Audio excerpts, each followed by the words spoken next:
Land Acknowledgement. As we gather together, we acknowledge the sacred land on which we reside. It has been a site of human activity for 15,000 years. This land is the territory of the Huron-Wendat and Petun First Nations, the Seneca, and most recently, the Mississaugas of the Credit River. The territory was the subject of Dish with One Spoon Wampum Belt Covenant, an agreement between the Iroquois Confederacy and Confederacy of the Ojibwe and allied nations to peaceably share and care for the resources around the Great Lakes. Today, this gathering place is still the home of many Indigenous people from across Turtle Island, and we are grateful to have the opportunity to work in the community on this territory. We are also mindful of broken covenants and the need to strive to make right with all our relations. Last but certainly not least, we acknowledge the people of African descent who were brought here against their own will or in search of a safe place to live their lives and raise their children. Reconnaissance des terres. En nous rassemblant, nous reconnaissons la terre sacrée sur laquelle nous résidons. C'est un site d'activité humaine depuis 15 000 ans. Cette terre est le territoire des Premières Nations Huron-Wendat et Petun, les Séniques et plus récemment les Mississaugas de la rivière Crédit. Le territoire était sujet de l'alliance de la ceinture Wampum plat avec cuillère, un accord entre la Confédération Iroquois et Confédération des Ojibwe et des nations alliées à partager et à prendre soin pacifiquement pour les ressources autour des Grands Lacs.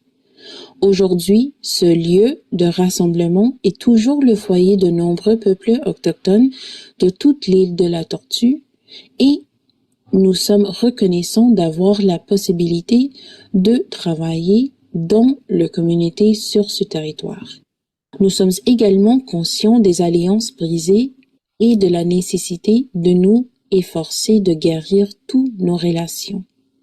Dernier point, mais non le moindre, nous remercions les personnes d'ascendance africaine qui ont été amenées ici contre leur volonté ou à la recherche d'un endroit sûr où vivre leur vie et élever leurs enfants. This webinar provides illustrative information with respect to the subject matter covered and does not represent an official opinion or position of the Black Business and Professional Association. The BBPA makes no representations, warranties, or guarantees as to assume no responsibility for the content or application of the material contained herein, and especially disclaim all liability for any damages arising out of the use or reference to or lines on such material.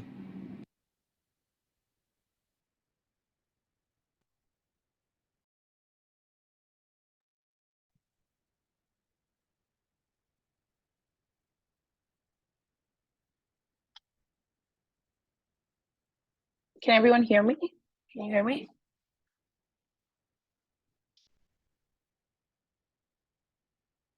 Yes, we can. Okay, awesome. Hello, everyone, and welcome to BBPA's Community Space for Financial Literacy. I'm Chanelle Smith, and I have the pleasure of hosting you guys for the next 9 weeks alongside Tefari Bailey and Shaquille Hall.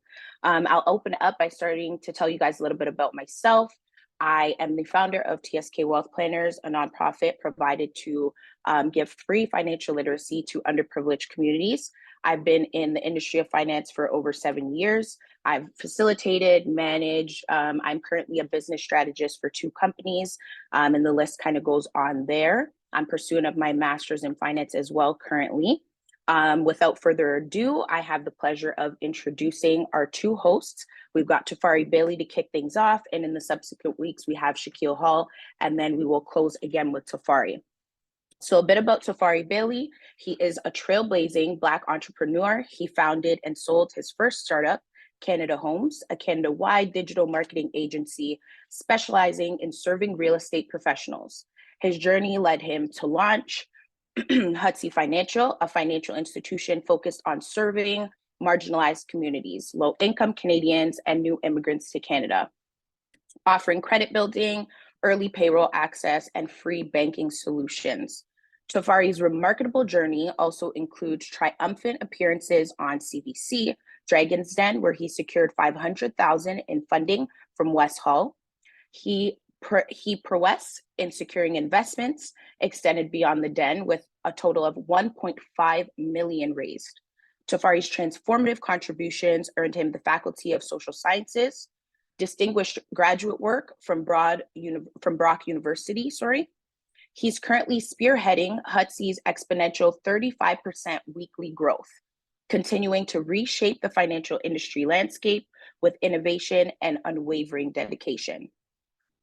Now let me introduce our second facilitator, Shaquille Shaq Hall, who will be joining us in the upcoming weeks. Shaq Hall is a mortgage agent professional, an entrepreneur with a wealth and knowledge experience in financial industry.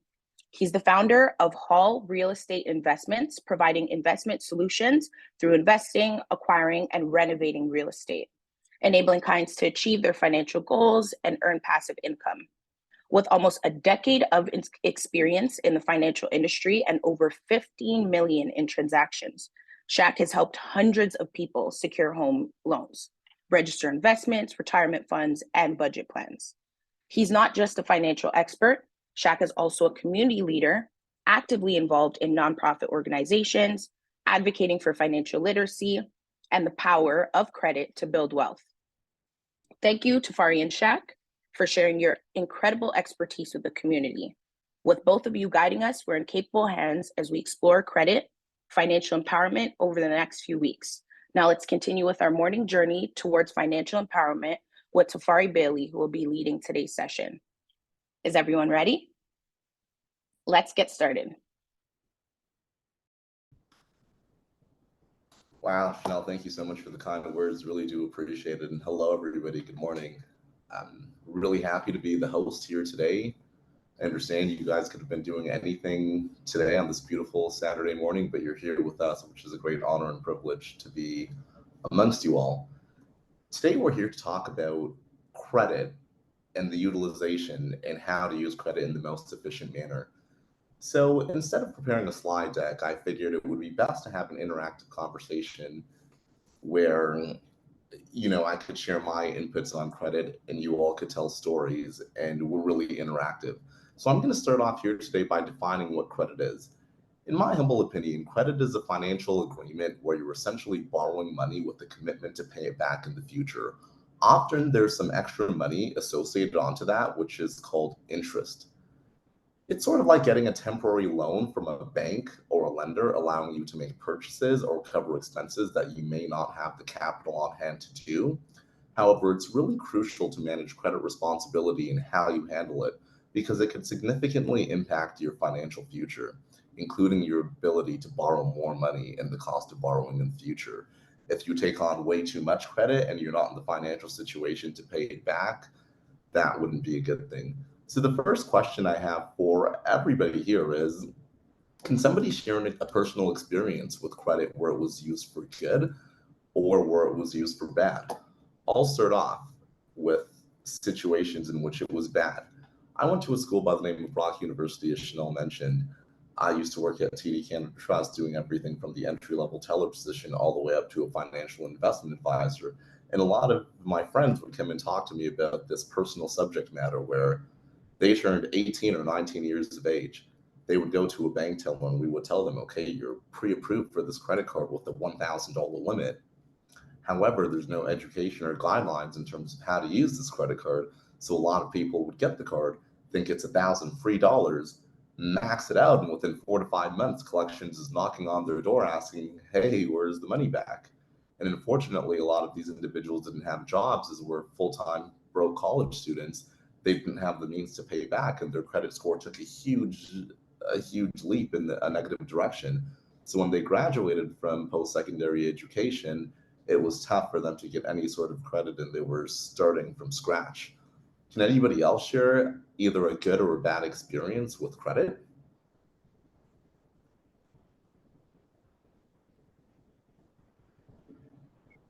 Anybody, don't be shy.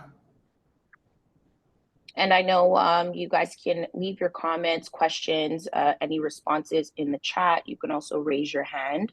Definitely what Tefari just spoke about, I can relate. When I started my post-secondary journey, I definitely experienced the exact same thing. First credit card at 18, no job, no income. Credit score took a huge dip, got out of college or out of that program and had nowhere to start. So if you have that experience, you can chat, you can raise your hand and share. Definitely. Let's keep this open-ended conversational.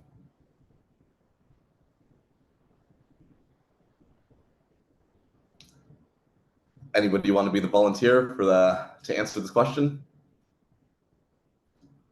We'll give it 10 seconds, Chanelle, and if nobody wants to speak, I'll move on to the second thing. Everyone's just getting warmed up. We've got lots of attendees in here, so let's keep talking and give we've got someone that wants to make a comment. Give me a second. Okay, Monica, let me see if I can open up the forum for you. Give me a moment. There you go. Hi, can you hear me? Yes. Hello. Well, it was actually a good credit experience. Can I share that, or is it only? Of course. Yeah, so my friend, actually, her dad, when she was 16, started lending her his credit card because he was really big about building good credit and learning how to do it. So he would let her use his credit card, but she was in charge of reminding him when to pay for it. She was with him when he would pay for the credit card. So the second she turned 18, they went together to the bank that she already had a debit card with. They bought the credit card, and mind you, she had 2 years of experience in how to use it properly. So I don't know her credit score, but I'm sure it's going to be great because she already knows, good credit habits. And with her parents, they're very open about talking about finances and making sure there's open dialogue with big purchases and how to navigate that world together. And that's really great. Teamwork makes the dream work. And at the end of the day, I feel like that's a credit hack where you can take things one step further and add a secondary person onto your credit card. I've seen a lot of mothers and fathers add their young ones onto the card as well. So as they're making purchases and paying their credit card back on time, etc., it will also build the credit score from the minor that they have attached to the credit card as a secondary user. So that's always very important. Thanks for sharing that story. That was a great one. Does anybody We've else also share? Oh, sorry, Chanelle, go ahead. Sorry about that, Tefari. We've also got a comment that was just written instead of vocalized, and we had Demiller, sorry if I butchered that, let us know that she came from a country where credit wasn't really much of an option. So maybe you want to speak on the people who come from other places where credit is newly introduced as they've migrated to Canada. Totally. I understand how hard that could be, especially for new immigrants coming to the country.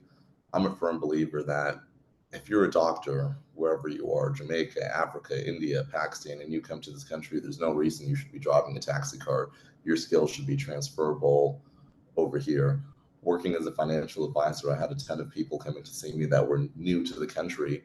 And there was really no way for them to build credit. The only way they were able to do that was to take money away that was probably supposed to be used for rent, stored as security, as collateral in a secured credit card. And that's the only way banks would be able to give them money. So I'm really a firm believer, and with Hutsy Financial, we'd love to do something along the lines where we could start the credit building process while you are looking to come to Canada, as that's a long process, typically between 4 to 12 months. But I can see the struggle there. Definitely. So let's continue. Definitely. And that brings me to the second subject matter that I wanted to talk about, the importance of credit. And having credit is crucial for several reasons. Number one, borrowing power. A good credit score provides you with greater borrowing power. Lenders are more likely to approve your applications for loans, credit cards, mortgages, and so much others when you have a strong credit history. This means you have access to the funds when you need them, whether it's for buying a home, starting a business, or covering unexpected expenses that come into place. So for somebody that has a credit score of, let's say, 690 compared to somebody that has a credit score of 800, they could be applying for the same car, a Toyota Camry, let's call it 2021, $25,000. One person may get an interest rate for 5%. The person with better credit score and the person with the worst credit score may get an interest rate of about 12%. And over time, over a 7-year repayment period, that could be tens of thousands of dollars that the person with the better credit score is saving over time, just due to the matter that they had a better credit score. So it's very, very important. In summary to that, a good credit score opens doors to better financial products, better financial opportunities, saves you money on interest, and contributes to your overall financial sustainability. It's an essential tool for achieving your financial core goals and achieving a more comfortable financial future. So I would like to hear from the audience. What are some situations where you think having good credit can be particularly beneficial? And while everyone takes a second to answer that question, can you explain to us what are financial products? So while everyone kind of taps in and answers that in the chat there, or raises their hand, either or is fine. What do you mean by financial products? Tell us. In this specific situation, when I'm talking about financial products, I'm talking about lending products where you're getting a loan for various different reasons, such as what Terrell mentioned, applying to finance a car. That is an example of a vehicle, a financial product. A business loan, as Greg had mentioned. Yes, awesome. Keep them coming, keep them coming. And don't be shy to say something in the mic. Mortgages we've got in the chat. Getting certain jobs, especially in some financials. Yep. Also, renting a home. How many of you have rented a home and your real estate agent has requested your credit report to ensure that you're good at repaying?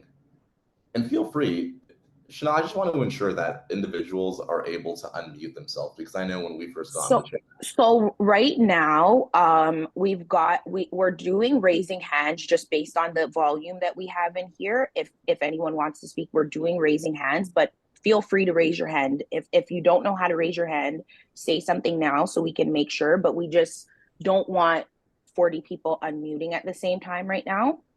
But they can raise hands, and we've got Danielle's facilitating, being able to make sure everyone can come off of mute or speak, and me as well.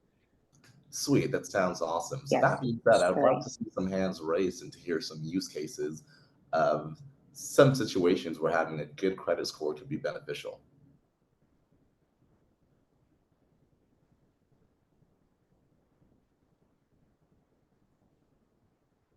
We've got 2 raised hands. I'm going to unmute Juliet first.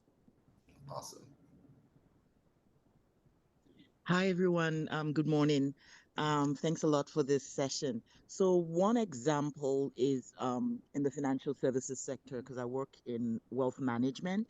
And when you apply for certain jobs, your credit score is actually like your whole credit history, as well as a securities check. Like it's needed. And if you don't have good credit or you have things there like collections, or it could actually hamper your ability to get hired. And yeah, so that comes to mind. And of course, when you're renting or for any facility, and even sometimes as a business owner, with certain investors, they would require that your credit, like you're in a good place with your credit. And I quickly also wanted to speak to what Dami Larry had talked about for new immigrants. We now run a program where immigrants can save money and build their credit. So instead of getting a credit card, putting money aside for security, for a secured credit card, you can actually save money through the SUSU system. Some people call it partner, to be able to build their credit. Thank you. Awesome. Thank you for that, Julie. Really appreciate it. And I'd like others to take lead, especially when they are raising their hand and talking. Please let us know about who you are and what you do also, because there may be somebody that could get value for the products and services that you're offering within this chat. So really like what you did there, and that's awesome. And it was mentioned that another individual had their hand raised also. Yeah, we have. Awesome. Yeah. Oh, sorry. Go ahead, Chanelle. No, yeah. So we've got let's hear from Lynn. Lynn B.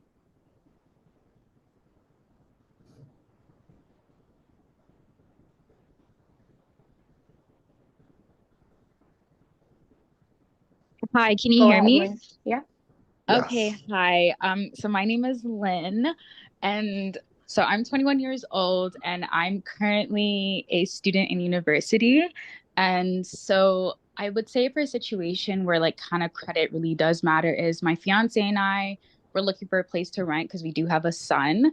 And I believe one place that we were going to rent from actually asked for a credit score, and pretty much if you had good credit, like you would get like a discount on the rent for a couple of months. But if you had higher credit, you were required to either pay a deposit or you wouldn't get that like discount incentive. So we ended up renting out like the upper level of a house. But I would say when you're renting and looking for places, credit really matters a lot because it will determine like if you can even get the place to live in or if you're going to get those special promos that they're promoting.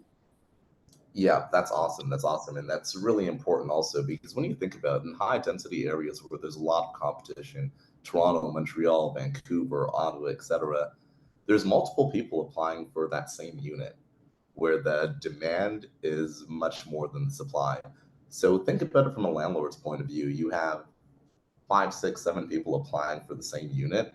You're going to want the best of the best. You're going to want somebody that you can guarantee that you're going to get paid back from. So think of it from their point of view also. That's why they're willing to offer discounts on rent and things of that nature because they know that you will be a better person to repay. 100%. Let's hear from, we've got one last hand on this question. Mez, I hope I'm saying your name correctly. You can go ahead. Yes, that was perfect. Good morning, Tefari. Good morning, Chanelle. Hello, everyone. I guess similar to many people, I also damaged my credit pretty early as a teenager, and it affected me in many ways growing up, but I felt it a lot more when I started my catering business. And, you know, I was looking for extra capital to get that off the ground. And a lot of it had to be done through basically just hustling, doing pop-ups, doing, private gigs and corporate gigs and making my payments on time, paying off bad debt. And eventually I was able to get it to a standing where I was able to get approved for a $50,000 loan that is now helping me grow the business. And I wouldn't have been able to do that without clearing the bad debt and getting my credit score up to a good standard. So yeah, it's definitely something that's been helpful for me, and I hope to continue that and get more knowledge on it. Yeah, thank you so much for the empowering story there. As now we understand you're in the catering business, if anybody needs catering, definitely reach out. But yeah, so with respect to that, remember, there's a lot of options out there that are available to you in terms of resources. So it's great that you got that $100,000 loan. There's other institutions as well, such as the Black Opportunity Fund, a bunch of government grants that are specifically for Black-owned businesses where you could really scale and build your business. And there's even the investor route where you could do an equity crowdfunding route to have investors invest in your product and your company. And what I've noticed, being a founder myself that went through a few rounds of equity crowdfunding and venture capital fundraising, is that the individuals that are using your product, the individuals that are paying for your services, are the ones that are really likely going to invest in your business as well. So if you were ever thinking of going that route, And that would be a great option. Yeah, definitely too. And just to build on what Tefari said, there's a lot of grants open right now. TSK Wealth often keeps the public abreast on what grants are available. We've got the Resilience Grant, that's from Trillium. Every business owner that's in right now, you can definitely go. That's from 50K to 200K right now. So a lot of those little gems are going to be dropped by Tefari, Shack, myself throughout. So make sure you stay tuned in about those things and connect with us if you need the funding and that kind of help. So take over again, Tefari. Go ahead. Definitely. As I move on to point number 3, as much as this is a section where we're educating individuals on credit, we also want to be able to provide value to you all. So please raise your hand. Please let us know about yourself and your situation and what you do, so we can provide value and resources like what we've just done for Mez. So number 3, what I wanted to talk about was credit reports and credit scores. The definition from my point of view. So credit reports and credit scores are fundamental aspects of understanding how credit works.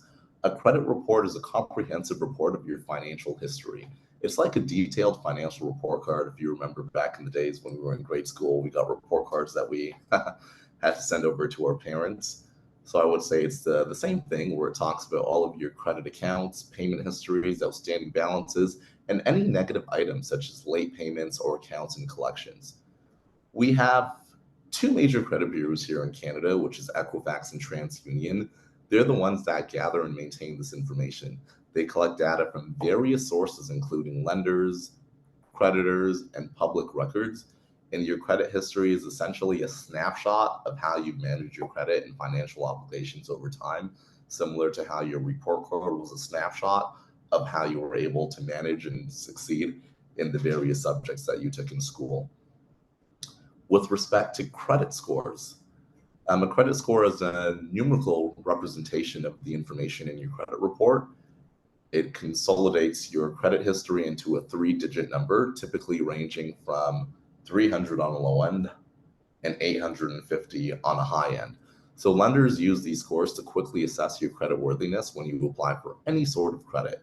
A higher credit score generally indicates lower risk to investors or lenders, making you more likely to be approved for loans or credit cards, similar to how a better grade, A+ in whatever subject matter that you're taking, typically indicates that you are able to excel in that specific subject matter.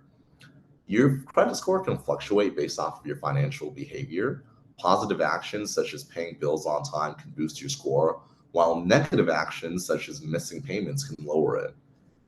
In summary, think of your credit report as a detailed history of your financial choices, and your credit score as the numerical summary that lenders use to evaluate your credit worthiness.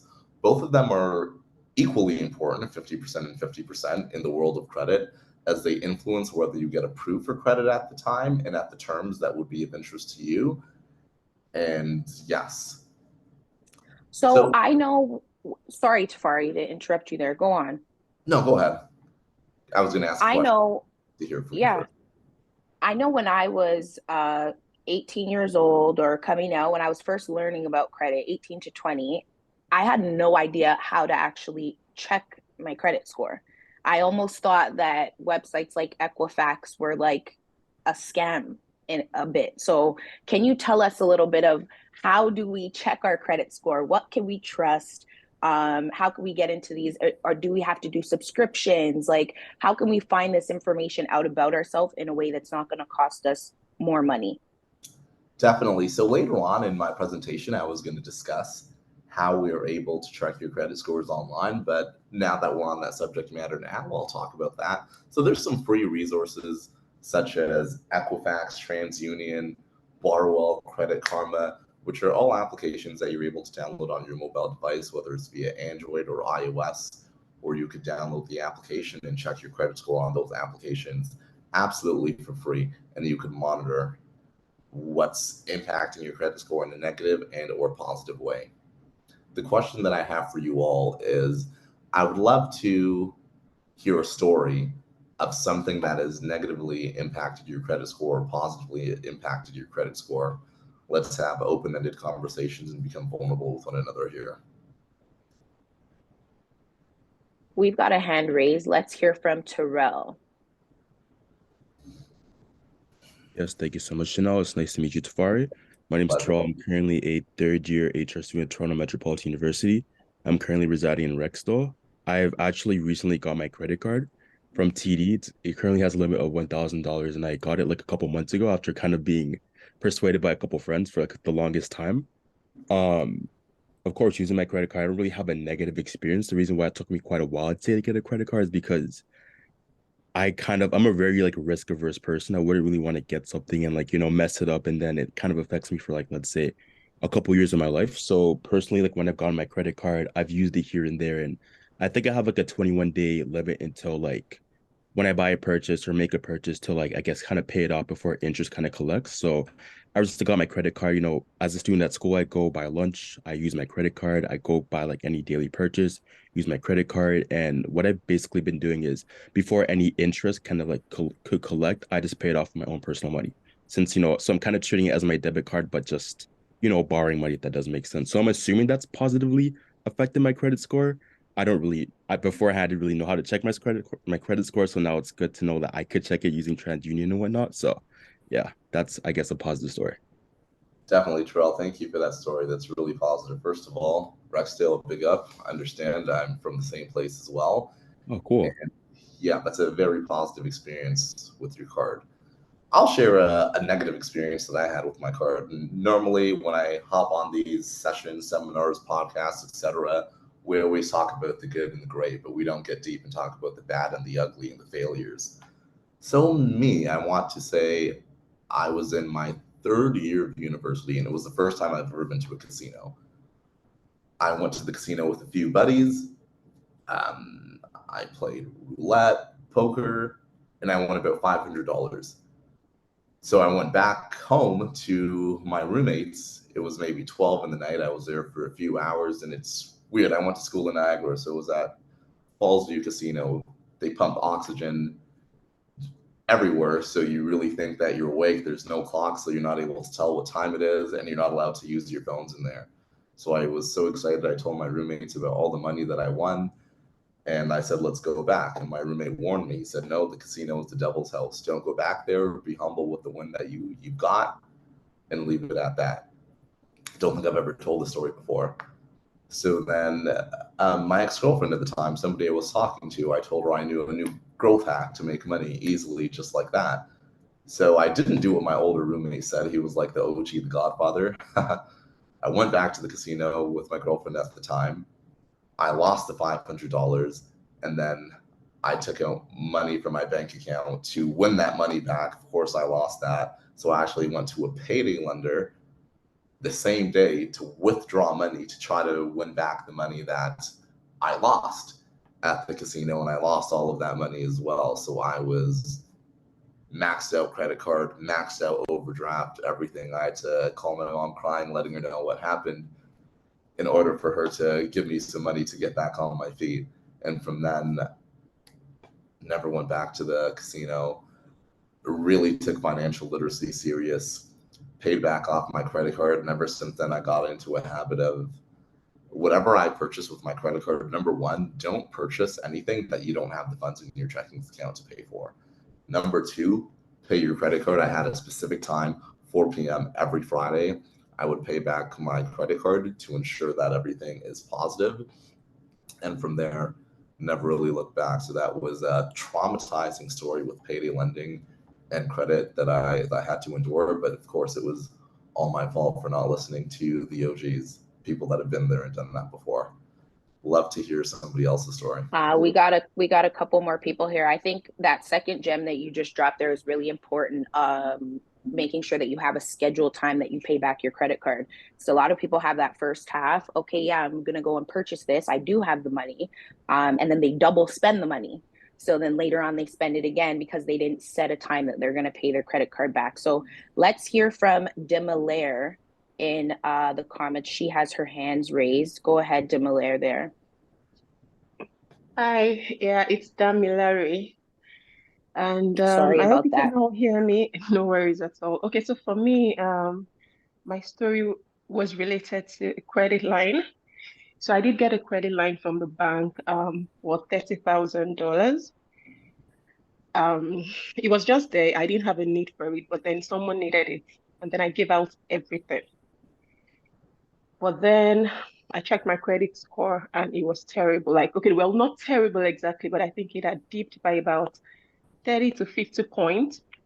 And then when I spoke to somebody else, they were like, oh, you never draw out all of the credit line that you have, because that means you actually don't have anything. You're drawing out everything. And so I learned a very hard lesson that even if I were to get a line of credit, I do have another one now, but I know never to draw out everything, and so that was a good lesson, and it's something that I would never do again. Yes, Demilari, thank you so much for sharing that story with us. And that's something that they don't teach you, utilization. What's the correct amount to withdraw and never go over X percentage of whatever your credit line is.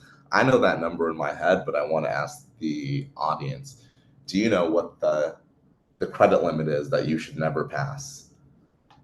Is it 10, 20, 30, 40, 50, 60%, etc.? What do you all think? While we give everyone a chance to answer that, let's hear from Juliet. She'll probably have her opinion as well. Her hand's been raised for a bit. Go ahead, Juliet. Yeah, hi. I wanted to share like a negative experience, and my guess would be 30% in terms of utilization. But the experience that I had was I had gotten a phone for one of my sons on my name, right? And so he was supposed to be paying the bills on that phone, and I wasn't following up with him. And so what ended up happening was that I think he was late a few times and then changed his phone without letting me know. So I had this other phone bill showing on my credit as unpaid. Um, and I didn't know about it until that got sent to collections. So when that happened, I think I was applying for something else. I think we wanted to get a property or whatever, and they were like, my credit score was low. I was like, no, that's impossible. And so when I pulled it up, I saw that it had dipped like considerably. I think 67 points or something, right? So what then happened was I called the phone company, and my son said he had called them, but I think they didn't. They just didn't shut the account down properly. So what the credit card company was Equifax that I was speaking to then. The agent had then told me that I could dispute that in terms of the collection, because at this time I had cleared out that payment. And so I put in a dispute, explained what had happened, and said that everything was now cleared up and it was a misunderstanding. Called the phone company, and they also there was a note an email that they sent to me, and so Equifax right now it's no longer on my collection record, and the score, of course the score went back up, but it was such a long process to get that done. Because initially Equifax said that would stay on my record for 6 years, and so I really, yeah, so it was a back and forth over a year, but finally it was resolved. But after that, like now I pay a subscription to make sure that I'm on it, like to just keep checking what the score is at, because it's really important that my score is at a certain level for what I do. So thank you. Yes, thank you for sharing that story, Julia. First, you're absolutely correct. 30% is the utilization mark that you don't want to go over. And yes, it's very important, especially if you're putting your name on anything for anybody other than yourself, to always follow up, because regardless of what they're doing, whether it's good or bad, it'll impact your score in a positive and or a negative way, depending on how that person is utilizing and or making the repayments.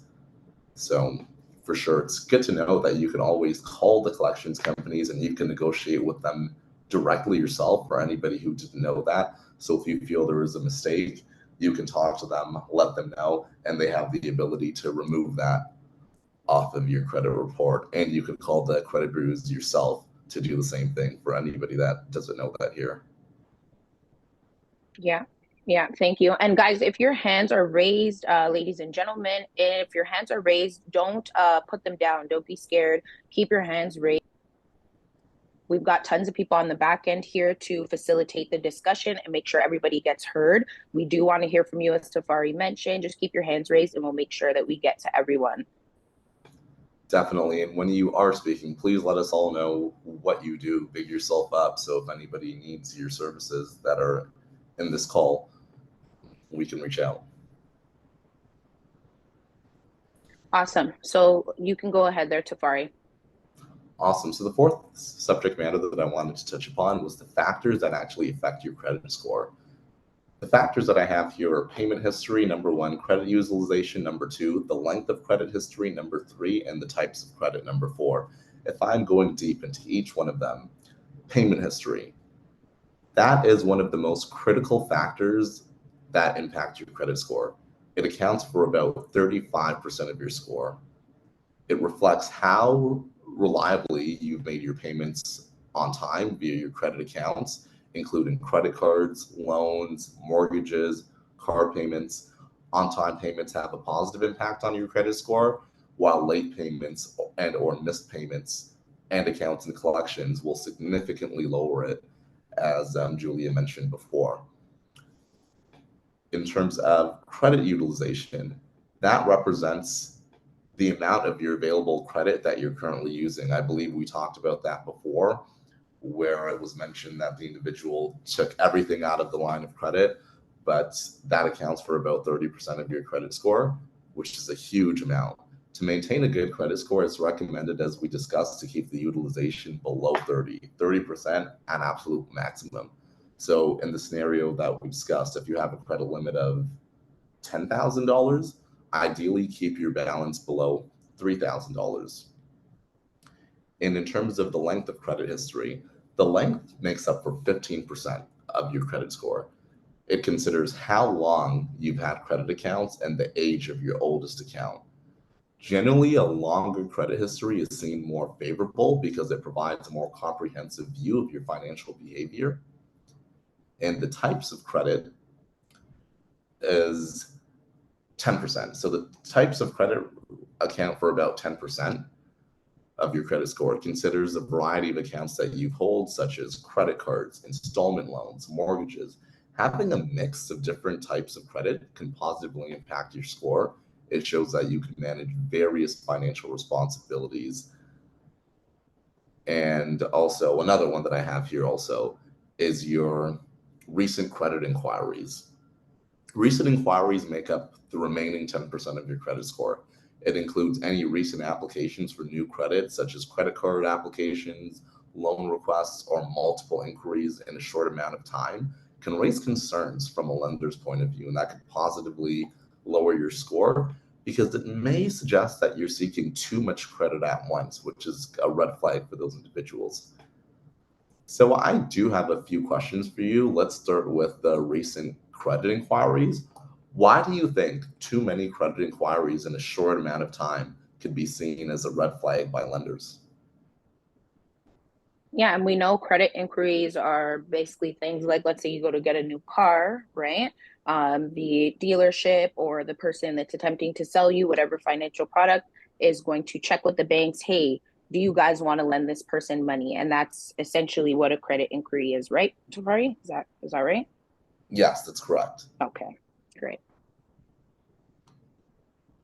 So we've got a comment here. And again, you guys feel free to speak out. Juliet said credit seeking or hoping. So it makes you appear unstable. That was her comment. Yeah, that's absolutely correct. That's one reason why it can be seen as a quote unquote red flag from lenders. And having a diverse mix of credit accounts, why do you think that could positively impact your credit score? So not just having a bunch of credit cards, but having a credit card, a line of credit, an auto loan, mortgage, etc.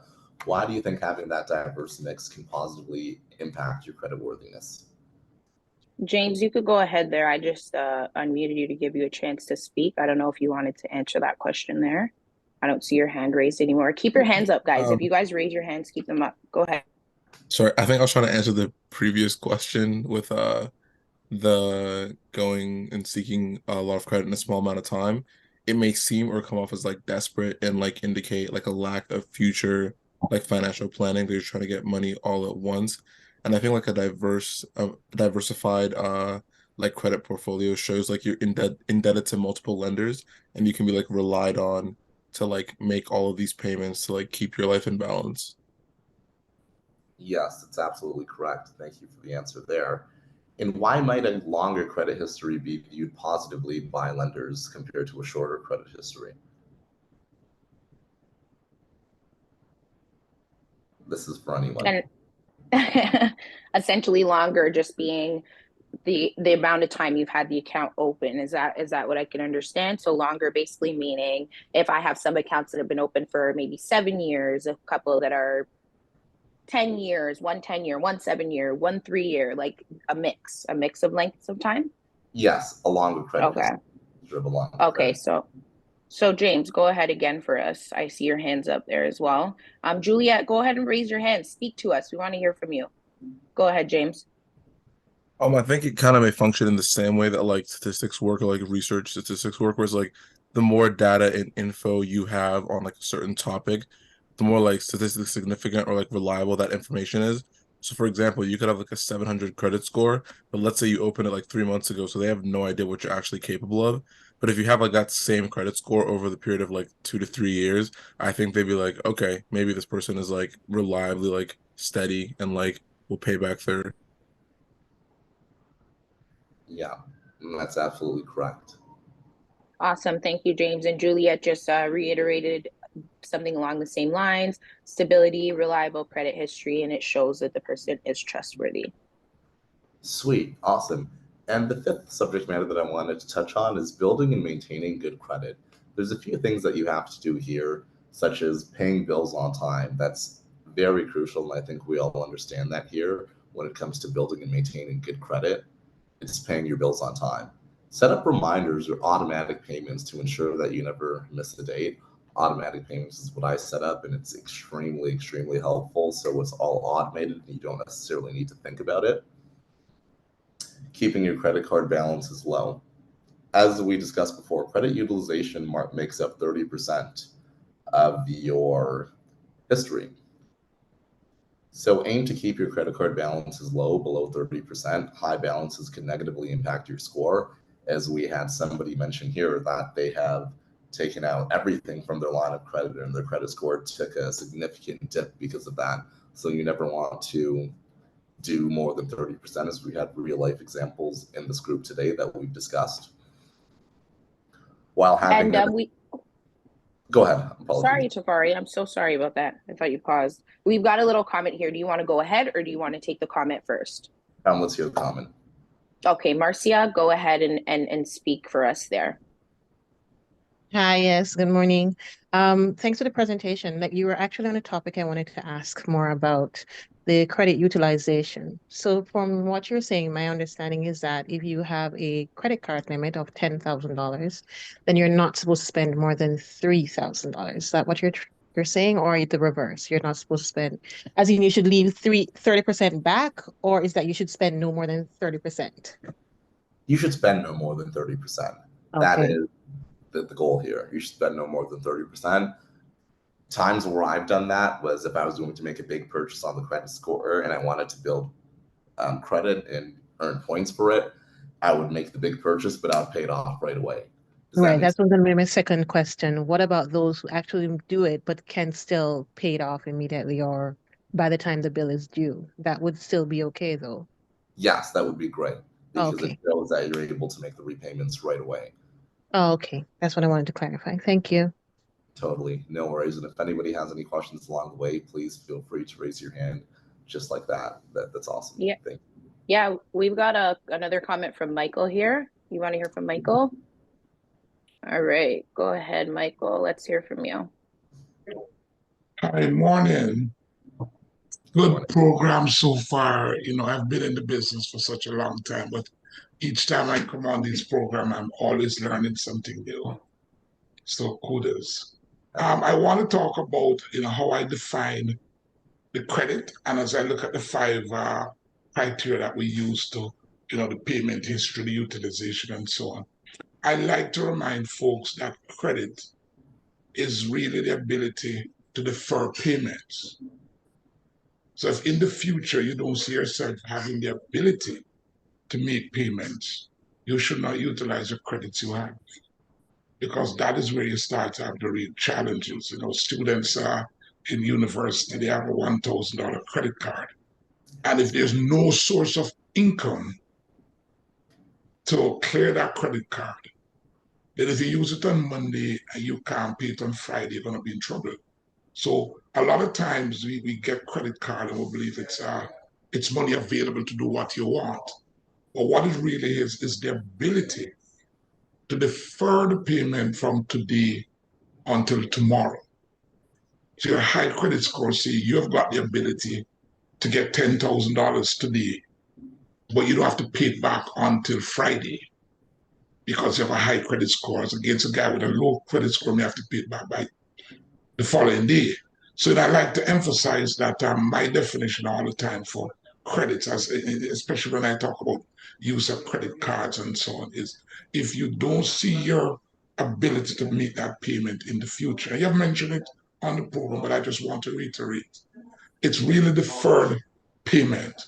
And so when you defer it, you can't pay it, then you're going to be in trouble down the road. And that's a comment I wanted to make here. Yes, I completely agree with everything that you mentioned, Michael. I really always stress if you don't have the money in your checkings account, don't make the purchase with your credit card. Don't make the purchase with your credit card if you don't have the money in your checkings account, because you're going to set yourself up for a disaster and for failure. It's like you really want to look at the TDS GDS ratios, which means income to debt. So this is what banks do when they're lending you any sort of money. They look at it this way, okay, if I'm lending X amount of dollars to somebody, are they in the financial situation to repay it? Do they have the income on a weekly, bi-weekly, or monthly basis to be able to repay this loan off? And do they have other debt that would negate them from being able to pay this? So we should have the same concepts to ourselves when it comes to credit cards. You should think, okay, if you really want to buy this dress or this suit that's $1,000, and you know you only have $100 in your checking account and you don't get paid, or you don't have a job, you probably shouldn't make that purchase because you have no means to repay to pay off your credit card unless you get another loan. And then you just get trapped in this life cycle of debt where you're getting one loan here to pay off this loan and or credit card, and vice versa. It just keeps going. So I really appreciate what you mentioned, Michael. It's really just a privilege to be able to defer payments. Let's hear from, thank you, Michael, by the way, and let's hear from Juliet. No, Juliet's questions in the chat. We're going to hear from Demilare, if I'm correct this time. Go ahead, Demilare, and Juliet, we're going to get to your question in the chat in a moment.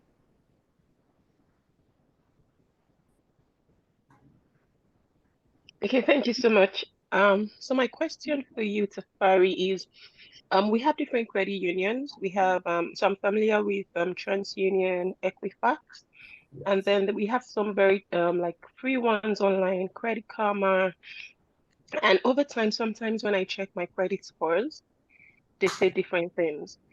I think for some of them, they grade you out of a 900, some of them out of 850. So how do we make sense of that? Am I supposed to take an average of everything, or what exactly? And I know with some of the banks that I have, they have a tool where you can actually check your credits, because I think they have with TD and CIBC. And a lot of times when I check, they're usually not the same thing. So one is usually slightly higher. Yeah, so how do I make sense of that? So that being said, Equifax is, from what I've seen, my personal experience, is the top of the top, and I would put TransUnion under Equifax. So a lot of these other companies where you can check your credit score for free, such as Borrowell, Credit Karma, and the other major financial institutions that offer this, I know this since I'm in tech operating Hutsy Financial. They're white labeling the service of Equifax or TransUnion. So when I mean they're white labeling the services, they have APIs that they're plugging in from one app to another, where on the front end, if you're using Borrowell, you're able to see your credit, but they're pulling it from Equifax or TransUnion. And if you're looking at Credit Karma, they're pulling it from Equifax or TransUnion. So depending on who your creditors, or not creditors, the people you're getting a loan from are reporting it to, it might be different. So if you have a Barwell account and a TransUnion account and you have different loans, let's say your car loan may be reporting it via TransUnion. Your mortgage loan may be reporting it via Equifax. So they're collecting the information from different parties, and that's why your score could be different. Does that make sense? Guys, let us know as well. Definitely the community space is a safe space, and it's about financial literacy. So if we've been dealing with these terms for ages, if anything isn't really making sense, make sure you let us know so that we could clear that up. That is what this space is for. For sure, because this is extremely technical, because nobody's reporting anything to Barwell. Nobody's reporting anything to to Credit Karma. So how are they getting this information? They're getting this information via TransUnion and or Equifax via a white label service. So on the front end of the application, it looks like their application, but on the back end, it's somebody else. Hope that answered the question. Okay. So in the meantime, if you guys have any questions about that, put it in the chat, raise your hand. We're going to move on to Juliet's question, which is a great question. Thank you for asking this. She's asked, in respect to credit that we're discussing right now, are we speaking of or referring to personal credit, or are we referring to business credit? Or do things apply the same for both? Personal credit is personal credit. Business credit, you have something called a beacon score. So you have different credit scores for both. Your business is ultimately a human being in itself, but some of that credit score comes from you as an individual, especially if it's a sole proprietorship. Because what you have to factor in, a lot of businesses, there's not just one person on the name of business, if that makes sense. There's a lot of people, you have shareholders, you have investors. So businesses have their own beacon score that contributes to a lot of things. A small percentage is of the credit score of the founders, but a lot of it is your credit worthiness, how much money you're making, your ability to repay the other outstanding debt that you have. So ultimately, it's a mixture of both, but two completely different subject matters. Thank you. James, is your hand still up? Oh, Juliet, we've got a comment here. Juliet's left us a tip. She says that when you notice that your credit score is excellent, you can call your credit card companies and proactively ask for reductions in interest. Can you talk a little bit about that, Tefari negotiations, and calling credit companies and using your credit score as leverage? For sure, most definitely. So ultimately, as I mentioned, if there's something on your credit report that you don't see or you don't like, you could call the lender to negotiate. You can call the collections agency to get that off of your credit score. And the same thing, if you're getting a loan from anybody, you could call to renegotiate, and it's either a yay or nay, depending on what your credit score is. So you have to be mindful of the contract, because some contracts may be absolutely locked in and there's nothing you could do about it. And if you break the contract, there may be penalties. In some contracts, you'll be able to work around that. So it's really important to know what you're doing beforehand, to read the contract, to see the fine prints, if you were able to renegotiate a rate in the future. Awesome. Thank you so much. And right now we don't have any hands. Oh, give me 1 second. I spoke too soon. James, did you have something that you wanted to share, James? Is that a hand raised? I'm going to go ahead and I just had a couple more questions. Like all Go these ahead. great answers give me more questions. With the credit utilization rate, you said it's worth 30%, but also to get a little more into depth, is there like a percentage of like penalty that's applied for each like amount you go over that 30%, or is it just you pass 30%, you're not looking to, it's not too favorable for you right now? How does that work? It all depends. So there's no percentage scores that you'll take a dip the more you go over 30%.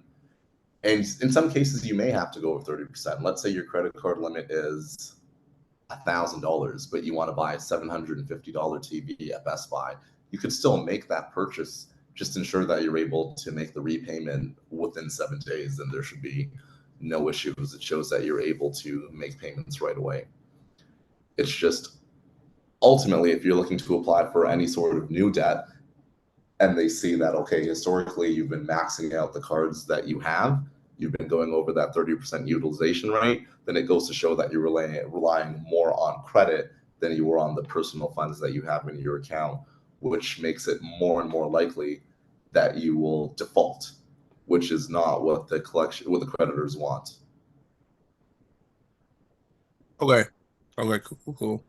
I have a second question. Let's hear it. I've heard, and I don't know, like clearly you are the credit card guru, but I think like I've maybe been misinformed by like adults in my life who are like, you should wait for the credit card company to call you to increase your credit card limit, and you shouldn't call them because then it shows once again that you're like, in a sense, desperate trying to get more credit. So what would you have to say about that versus like negotiating and asking for more so you could reduce your credit utilization score? So this goes back to what I discussed earlier. I said whenever you're applying for any sort of credit, there's an inquiry. And a lot of inquiries within a short amount of time can be detrimental to your credit score, not significantly, but minorly. So I wouldn't say that's the correct path to go. I used to work at the bank, so I understand sometimes they'll tell you that you're pre-approved for a credit card limit, but you can always go to the bank or call the bank and ask if you have any pre-approvals for a credit card limit increase. They're not going to be doing an inquiry that way, and that won't affect your credit score.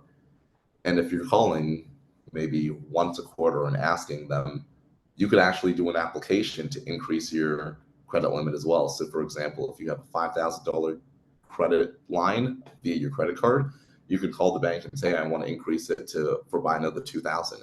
If there's no pre-approval, you have to do an application.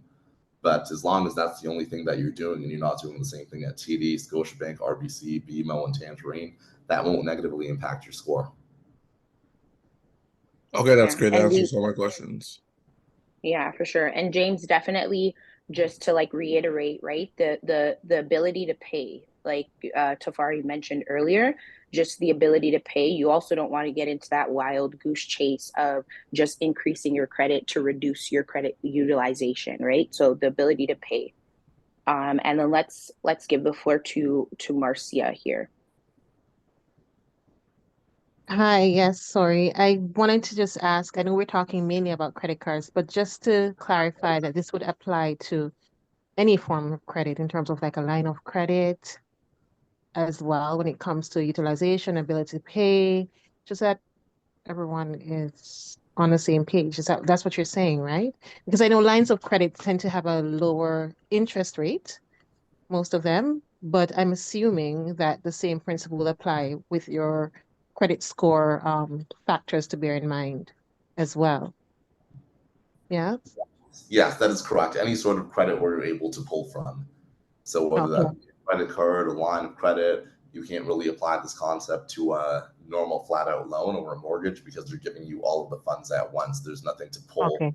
from. Yeah, I understand. Okay, good. And then the other thing, what James mentioned as well, what I have heard is when the bank comes to you for an offer, like they're always doing it for me for some reason.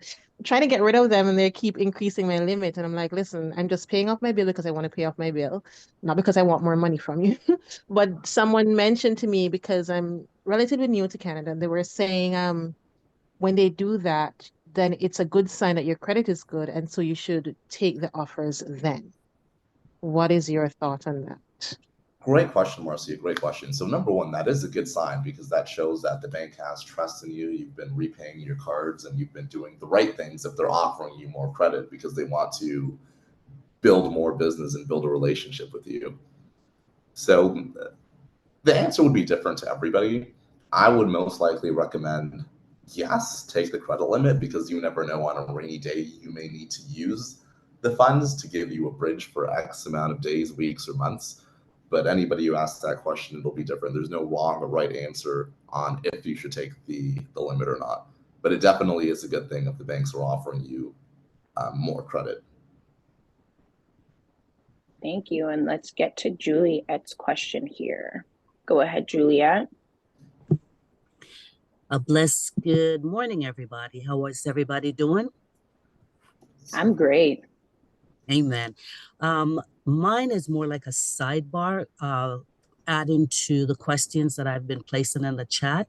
So we're a startup company. Even though we've been around for approximately 7 years, we did our research and development, and then we're now in the process of starting the business. We're in a hospitality resort. So thank you. So what happened is we did go to the bank to get some funding and stuff, and they didn't want to give it to us because they said we don't have no credit history. So what I did was I started the lease company will take will kind of pull you in because they're going to give you a higher rate. But the fact is, for me, it helped me to start my credit history in the business. So we got a commercial printer, and we did it for 3 years, and now it's paid off for. We never missed a payment or anything. And then earlier on this year, and plus we did also a computer, so building up our credit. So what happened is all of a sudden we got a pre-approval from Scotia in regards to business line of credit with really good rate. And I'm like, look at that. So, and it was a good amount, right? So we took that. And so what I did was I used it, paid it off, used it, paid it off to start again increasing that credit, good credit in regards to the commercial side of things, as opposed to the leasing side of things. And so now we're just finding that the opening is there now, and all of a sudden banks are kind of coming to us like, okay, we're pre-approving you for this, right? So that's just a sidebar. Might not work for everybody, but for us in this kind of business, it did work for us. That's awesome. I'm really happy to hear that. That kind of goes back to what I said about personal credit scores compared to beacon scores. So I'm going to assume that your revenue increased significantly from the time you first tried to apply for a loan and they didn't give you a loan compared to when you got that pre-approval. Is that a safe assumption?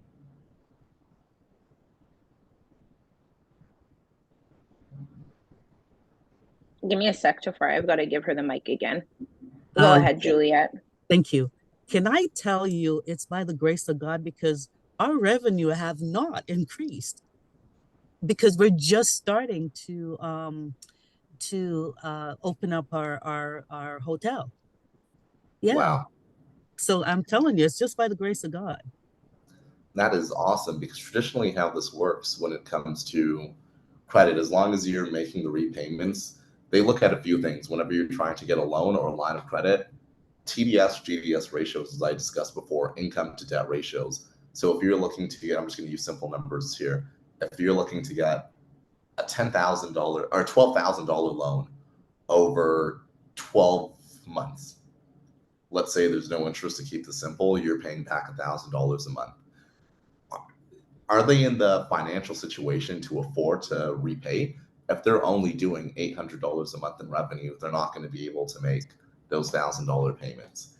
If they're making only $1,000 a month, they can't give all of their money on a monthly basis in order to repay this loan. So you have to be doing some really great numbers to be able to afford to make those repayments along with the credit. So those are the two things that they're looking at traditionally, from my experience in banking and from my knowledge. Thank you. Thank you. Yes, no problem. Yeah. I might be reaching out to you as well. So if you can put your info in the comments or at the end, I'd appreciate it. Awesome. I'll definitely put my contact information at the end. Great suggestion. Thank you. Awesome. Thank you. And Tefari, did you want to continue, or do you want to open up the floor for questions, comments, inquiries, and that kind of stuff? I will continue here in terms Go of, I ahead. believe I left off at keeping your credit card balances low. So also avoid opening up too many new accounts. While having a mix of credit accounts is good, opening up too many accounts in a short time can be seen as risky behavior. We've discussed this many times today. Only apply for new credit when necessary. You also want to monitor your credit regularly. Monitoring your credit reports from all three, or I'll say two, because there's three major credit bureaus, but we really only talk about Equifax and TransUnion. So always monitor, check for errors and unauthorized activity, as there was the lady here who had mentioned that there was unauthorized activity where she had her son having a phone and her name was on it. And then many months later, she noticed it was in collections. So if you're monitoring your credit reports, you'll be on top of this ASAP, so it won't get to the point where it's at collections before you notice it. Diversify your credit mix. We've talked about this. Having a mix of different types of credit, such as lines of credits, installment loans, credit cards, and mortgages, that'll positively impact your credit score. However, only open up accounts that you need and you can manage responsibly. Don't take on too much debt. Don't take on more than you can handle. Be cautious with co-signing. Be cautious with co-signing. I will repeat this. Be cautious with co-signing, especially for loans, lines of credits, and others, because if they fail to make those payments, it will negatively impact your credit. Manage your debt wisely. Focus on reducing high interest debt, such as credit card balances, because traditionally they charge about 19.99%, whereas lines of credits charge much lower. So take care of the credit cards first, as that interest rate is much higher than secured lines of credits, and personal loans. Having an emergency fund that could prevent you from relying on credit for unexpected financial emergencies, helping you maintain a strong credit history. Seek professional help if needed. If you're struggling with credit issues, there's so many resources available. Chanelle has an organization, the BBPA, Hutsy Financial, with their financial literacy courses that we offer. There's so many resources out there for free that'll help you if you're struggling and in need.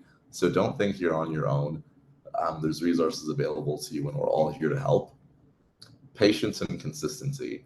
When it comes to building and maintaining good credit, it takes time. Rome wasn't built in a day. And consistent financial responsibility and your long-term commitment to financial habits is key. When it comes to things to avoid, I believe there was a question in the chat. Did we want to look at that, Chanelle?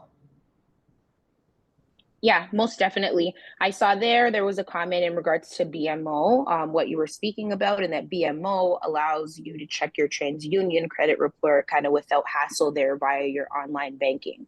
So someone had just left that comment as well in terms of accessibility to regularly checking your score like you had mentioned and not missing unfamiliar activity.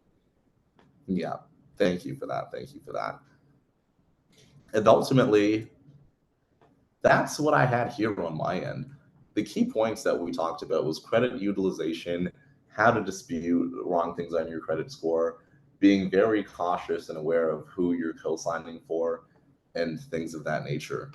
I would love to take this time, as we have about 15 minutes left, for Q&A and for everybody to share their resources, share their stories, and share also what they do and how we could all be of support.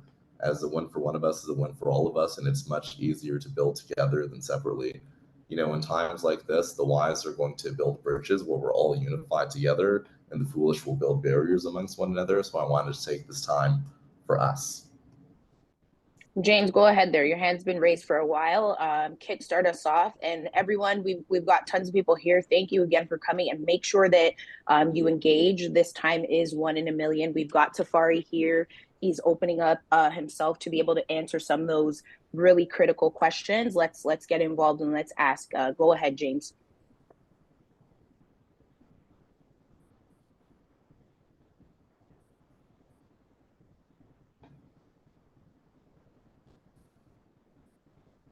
James, did you want to go ahead there? I just unmuted you. Let's see.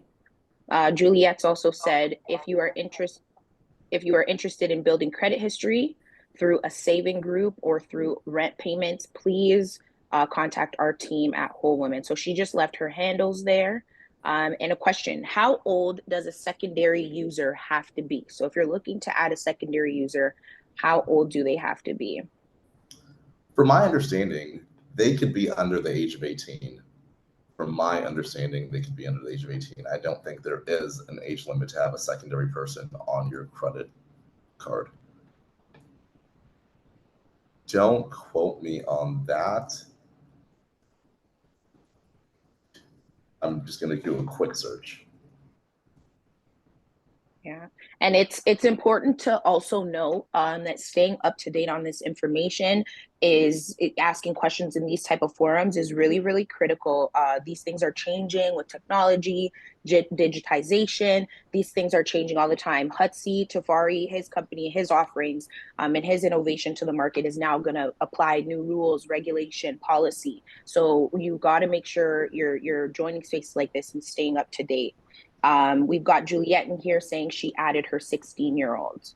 Yes, so you can be under the age of 16, and it all depends via financial institution. Some of them as early as, a month old, and some of them as late as 12 years old.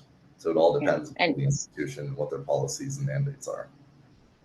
And Demalari here, she asked earlier, hi Tefari, I've heard you say we can try to repay the balance of our credit card within 7 days if we go over the 30% utilization. I've also heard others say you should never pay before the payment due date for the payment to count. Please clarify these two rules or how they can be applied or used. The sooner the better. Think about it from the lender's point of view. If you were lending somebody money, if you lent Mia $1,000 and you lent Chanelle $1,000 and you gave us both a month to pay it back, and if I paid it back within 48 hours and Chanelle paid it back on the day it was due, I think you would be more likely to want to do business with me again in the future since I paid it back right away.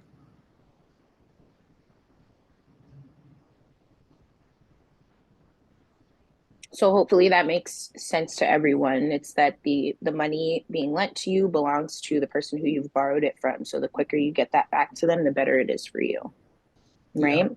Yeah. Our next question, can a person now benefit personally from being a secondary card holder on someone else's credit card in Canada? So in the past, there was no benefit. Can someone benefit from being on someone else's credit card? Yes, you are able to benefit by being on somebody else's credit card because all of the positive payments, a little bit will go towards you as well. So that'll be able to build your credit score. But as much as it can be a positive impact, it can be a negative impact as well. So you want to be cautious. If you're going to be adding somebody else as a secondary user onto the card, remember it's not only yourself, it's about them now as well. So yes. Awesome. Awesome. And there was a question much earlier in regards to debt consolidation and the effects and impacts on that, because I think you were speaking earlier about getting into the rabbit hole of using credit to pay off credit. And at that time, we had a question, is debt consolidation good, bad? What are your opinions on this? Debt consolidation, if you have access to it, it'll probably be the best thing ever if you're milking in debt. Because think about it this way. Let's say you have 5 creditors, TD credit card, BMO credit card, Money Mart loan, cash money loan, and let's say a Tangerine credit card. So that's 5 outstanding people that you owe. And you had one company coming in and they say, we'll give you a debt consolidation loan and we'll close all 5 of these out and you only owe 1 creditor instead of 5. And typically it's at a much lower interest rate. It's a win-win for you.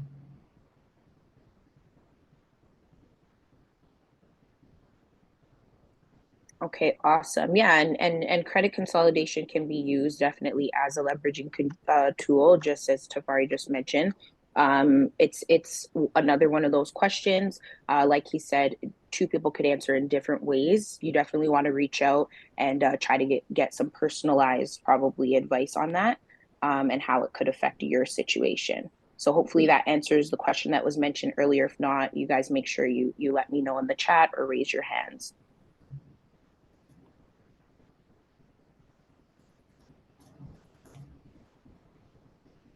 We've got some more questions in the chat here. Can we listen to this again? I think this session will be provided. Please make sure you complete the survey after the session, and then those tools should be available to you. So our question is, should one try to get credit from the big 5 institutions, or does that not matter? Well, if you can get credit from the big 5 institutions, that'll be the best, as they're going to be offering the lowest interest rates because they're prime lenders, if you get what I'm saying. So people that typically can't get approved from the big 5 banks, they go to the Easy Financials and the Fairstone Financials, who charge way higher interest rates than those individuals.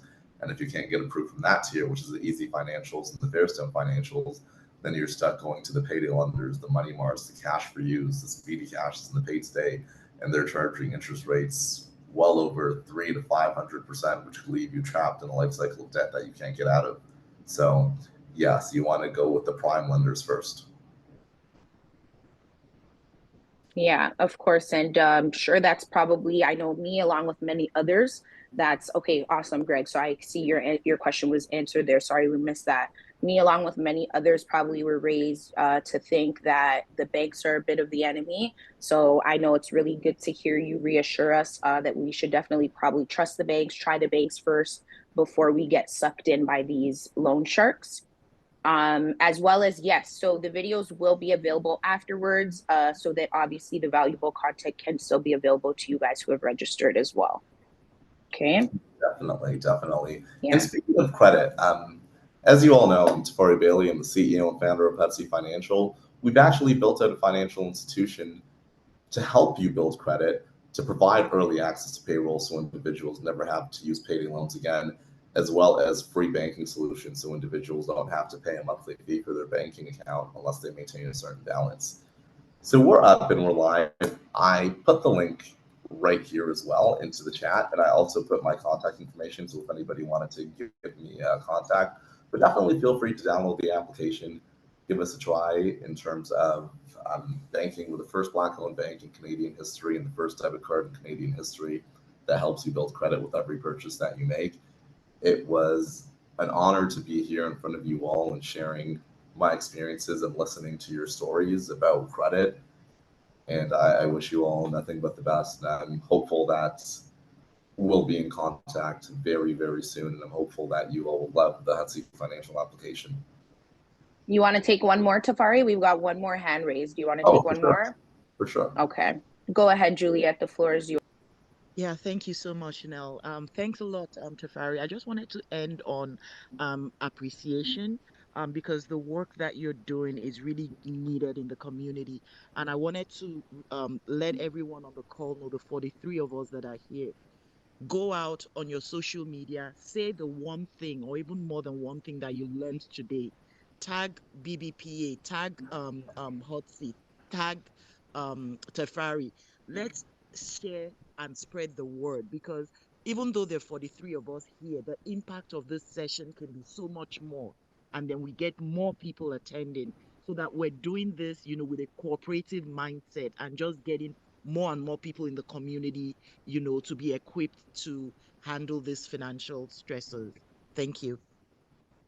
That was awesome. Thank you so much for that. I really do appreciate it. Really, really do appreciate it. Awesome. Yeah, that was very well said. That's exactly what we want to make sure that we're doing here is supporting one another. As we said, not one over the other. We go further together. All your businesses, anything you're doing, reach out to us. Each one teach one. That's what we're here for. And to definitely give advice, facilitate where we can. And Tafari's here to, as he said, we've got the first Black-owned financial institution in the country. If that's not a big deal, I don't know what is. Get involved, tap in, see what you can learn, see how you can further yourself in that sense. And any last minute questions or comments, I'm looking out for it. And Tafari, you can go ahead. Michael, go ahead. We got you, Michael. I caught you. Go ahead. Thank you. When you're speaking earlier about the timing of the repayment, I just wanted to remind folks that the credit card system do have a time for you to repay. And if you miss it by a day, but you pay twice the amount, and you consistently do that, keep missing one day, but you pay more than you should, that minimum amount, it can still also affect your credit. Because what you'll see down the road is that it shows that you consistently pay late. So why one person may pay in 48 hours and one person pay on time? I've seen a bad experience where the person had to pay like $100 per month on the 25th, but they pay $300 on the 30th every single month. And so even though they were paying more than the minimum, they were paying it 5 days late. and it ended up over time to be a negative on their credit score because they were counted as a consistently late payment. So I just want folks to be reminded that it's good to pay within the credit period, but don't presume that you can pay late if you pay twice the amount that it asks you for. It will still hit the bottom line negatively. Start to raise that. Absolutely correct, Michael. You should have been on the panel with us with all the gems that you're dropping. Awesome. Thank you guys so much for your participation. Right now, I just like to remind you guys to keep spaces like this going, open and available. Please complete the pre-survey and then please take your time and complete the survey afterwards. Okay, just a quick reminder, we'll have some announcements right now letting you guys know. In a bit, we have youth programs. This is back on again, Wednesday, October 4th. We're back up and running at 12 p.m. Doing youth programs. We've also got this series we're running for 9 weeks. We've got this running with Shaq and Tefari, series of 9 weeks, financial literacy, credit building, credit techniques, reparation, negotiations with the host, myself and Shaquille Hall to come in subsequent weeks until we have Tefari back. We've also want to make sure that everyone stays in touch. Go ahead and remember that Elevate Black Entrepreneurs is every Thursday starting September 12th. So you want to be a part of this as well. You want to stay connected, stay in the loop. October 12th at 2 p.m. And then just make sure you go ahead, follow our handles, BBPA's handles. As we mentioned, Tefari's handles are in the chat, mine are in the chat, BBPA's email, social media, Facebook, everything you need in the chat to stay up to date with us. Thank you so much, Tefari. We appreciate you. We appreciate your insights, your banter and intelligence, and just being here and giving your time to help the community and to give us back everything that you have to offer, right? Let's go ahead and watch our outro there. Thank you guys all for joining. Make sure you stay in touch and once again, follow our handles. Okay, thank you, Tefari. Any last words from you there? Thank you all. It was an honor and privilege to be here amongst you. Can't wait to hear about all the amazing things that you're doing. You know, in this room right now, everybody took the time, energy, and effort to be here on a Saturday morning. There's going to be some very powerful people here in the next 3 to 10 years that are in this room, and I'm just humbled and honored to be amongst all of you. Awesome, great.